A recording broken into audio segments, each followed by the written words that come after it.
नमस्कार दोस्तों, मैं हूं श्याम सुंदर और आप देख रहे हैं मैं भी भारत। दी आदिवासी क्वेश्चन में हम उन नीतिगत या कानूनी मसलों को समझने की कोशिश करते हैं जो आदिवासियों से वाबस्ता हैं, जो उनकी जिंदगी, समाज या जीविका को प्रभावित करते हैं। आज एक ऐसे ही मसले पर बात करने के लिए आपके सामने हाजिर हूं। लेकिन आगे बढ़ने से पहले एक छोटी सी अपील कि हमारे YouTube चैनल को सब्सक्राइब जरूर कर लें। अब आते हैं उस मसले की तरफ जिस पर आपसे बात करने को मैं यहां हाजिर हूं।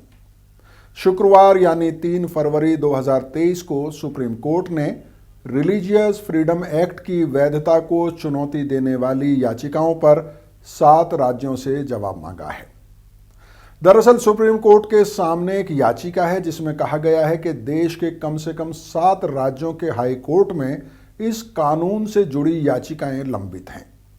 इस याचिका में सुप्रीम कोर्ट से आग्रह किया गया है कि इन सभी याचिकाओं को सुप्रीम कोर्ट अपने पास ट्रांसफर कर ले। अगर संक्षेप में इस पूरे मसले को समझने की कोशिश करें तो देश के 7 राज्यों हिमाचल प्रदेश, मध्य प्रदेश, गुजरात, उत्तर प्रदेश, उत्तराखंड, कर्नाटक और झारखंड में धर्म परिवर्तन को रोकने के लिए बनाए गए कानूनों को वहां के हाई कोर्ट में चुनौती दी गई है। और आइए अब यह समझने की कोशिश करते हैं कि इन कानूनों का मकसद क्या है और आदिवासियों से इन कानूनों का क्या लेना देना है।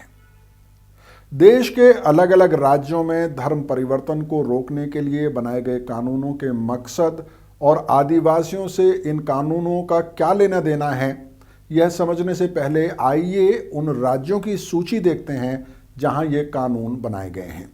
इन राज्यों में है उड़ीसा, जहां 1967 में ये कानून बना, मध्य प्रदेश में 1968, अरुणाचल प्रदेश में 1978, छत्तीसगढ़ में यह कानून 2000 में बना, 2006 में इसमें संशोधन हुआ, गुजरात में 2003, हिमाचल प्रदेश में 2006 और 2019 में इसमें संशोधन हुआ, झारखंड में 2017 और उत्तराखंड में 2018।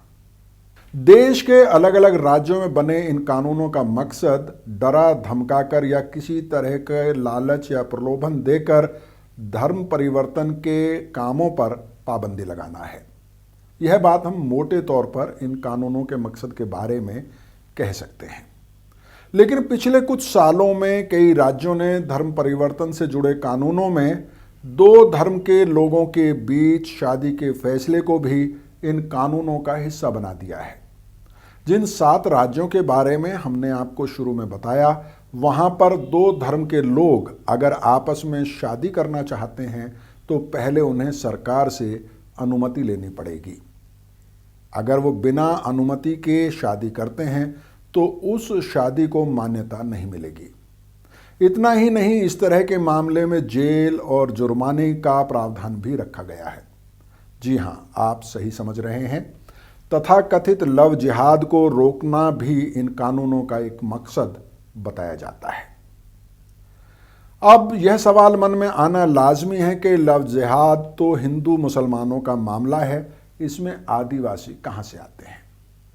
वैसे तो आजकल तथाकथित लव जिहाद को आदिवासी भारत में भी मुद्दा बनाने की कोशिश हो रही है, लेकिन इन कानूनों का आदिवासियों से सबसे ज्यादा लेना देना है। इसको समझने के लिए एक बार फिर से उन राज्यों की सूची को ध्यान से देखिए जहां ये कानून बनाए गए हैं। जब आप इस सूची को देखेंगे तो आप पाएंगे कि इन राज्यों में से ओडिशा, मध्य प्रदेश, छत्तीसगढ़, गुजरात, हिमाचल प्रदेश, झारखंड वे राज्य हैं जहां अनुसूची 5 के क्षेत्र हैं, यानी इन राज्यों में कई आदिवासी बहुल क्षेत्र मौजूद हैं और इन सभी राज्यों में डीलिस्टिंग को मुद्दा बनाने की कोशिश हो रही है। आइए डीलिस्टिंग के पूरे मसले को भी थोड़ा समझने की कोशिश करते हैं। गुजरात में 2 महीने पहले हुए विधानसभा चुनाव में बीजेपी ने आदिवासियों के लिए आरक्षित 27 सीटों में से 23 सीटें जीत ली। कांग्रेस और भारतीय ट्राइबल पार्टी जैसे संगठनों के गढ़ को दखल करना बेशक बीजेपी के लिए बड़ी बात है, लेकिन आज हम जिस मसले पर बातचीत कर रहे हैं उसको समझने के लिए गुजरात के चुनाव से कुछ समय पहले आदिवासियों और गुजरात के मुख्यमंत्री के बीच हुई बैठक का जिक्र जरूरी है। यह बात जून 2022 की है, जब गुजरात के डांग और तापी जिले के कुछ आदिवासी नेता मुख्यमंत्री भूपेंद्र पटेल से मिले थे। मुख्यमंत्री से मिलने वाले ये आदिवासी नेता ईसाई समुदाय से थे। इन नेताओं को मुख्यमंत्री ने आश्वासन दिया था कि उन्हें राज्य में डीलिस्ट नहीं किया जाएगा, यानी उन्हें शेड्यूल्ड ट्राइब्स यानी कि अनुसूचित जनजाति को मिलने वाले आरक्षण के लाभ से वंचित नहीं होना पड़ेगा। ये आदिवासी नेता इसलिए मुख्यमंत्री से मिले थे क्योंकि राज्य के कई बड़े बीजेपी नेता ईसाई धर्म अपनाने वाले आदिवासियों को आरक्षण के लाभ से वंचित करने की बात कर रहे थे। यह बात सिर्फ गुजरात तक सीमित नहीं थी, बल्कि मध्य प्रदेश में अप्रैल 2022 में छपी खबरों के अनुसार राज्य के कम से कम 6 जिलों में डीलिस्टिंग के मुद्दे पर बड़े बड़े कार्यक्रम आयोजित किए गए थे। इसके अलावा छत्तीसगढ़, झारखंड और कर्नाटक जैसे राज्यों में बीजेपी के बड़े नेता लगातार इस मुद्दे को उछाल रहे थे। बीजेपी के नेता इस मांग को संसद में भी उठा रहे थे। झारखंड के सांसद निशिकांत दुबे ने संसद में इस बात को काफी जोर शोर से उठाया था। अक्सर जब धर्म परिवर्तन या लव जिहाद जैसे शब्द सुनने को मिलते हैं तो यह माना जाता है कि इन शब्दों का इस्तेमाल हिंदू मुसलमानों के ध्रुवीकरण के लिए किया जाता है। लेकिन धर्म परिवर्तन संघ परिवार और बीजेपी के लिए आदिवासी इलाकों में एक बहुत बड़ा मुद्दा है। इस मामले में उनके निशाने पर ईसाई धर्म प्रचारक और संगठन ज्यादा हैं। संघ और उससे जुड़े संगठन, जिनमें बीजेपी भी शामिल है, यह मानती है कि विदेशों से आदिवासियों को ईसाई बनाने के लिए बड़ी मात्रा में धन भारत भेजा जाता है। दिसंबर और जनवरी के महीने में छत्तीसगढ़ के बस्तर से खबर आई कि वहां पर आदिवासी समुदायों के बीच में तनाव की स्थिति बनी हुई है। यह तनाव आदिवासियों और उन आदिवासियों के बीच में हुआ जो ईसाई धर्म को अपना चुके थे। हालांकि यहां पर प्रशासन ने संयम से काम लिया और हिंसा को फैलने नहीं दिया, लेकिन यह साफ हो गया है कि बीजेपी इस मुद्दे को छत्तीसगढ़ के आदिवासी इलाकों में चुनाव का बड़ा मुद्दा बनाने की कोशिश करेगी। आइए अब यह समझने की कोशिश करते हैं कि जनसंख्या के आंकड़े धर्म परिवर्तन के बारे में क्या कहते हैं। जब धर्म परिवर्तन को मुद्दा बनाया जाता है तो अक्सर यह दावा किया जाता है कि जिन धर्मों को अल्पसंख्यक कहा जाता है वे धर्म परिवर्तन के जरिए अपनी जनसंख्या को बढ़ाने में लगे हुए हैं। इस मामले में इस्लाम और ईसाई धर्मों पर अक्सर आरोप ज्यादा लगता है, लेकिन जनगणना के आंकड़े इन दावों को सच साबित नहीं करते हैं। भारत की जनसंख्या से जुड़े आंकड़े बताते हैं कि देश की कुल आबादी का करीब करीब 80% हिंदू धर्म को मानता है, करीब 14% मुसलमान हैं और बाकी 6% में ईसाई सहित बाकी सारे अल्पसंख्यक समुदाय लोग शामिल हैं।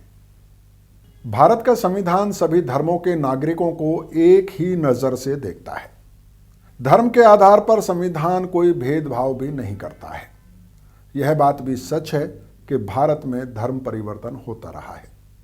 आदिवासी इलाकों में भी धर्म परिवर्तन एक सच्चाई है, लेकिन धर्म परिवर्तन से जुड़े जो 2 बड़े दावे किए जाते हैं उनके समर्थन में प्रमाण नहीं मिलता है।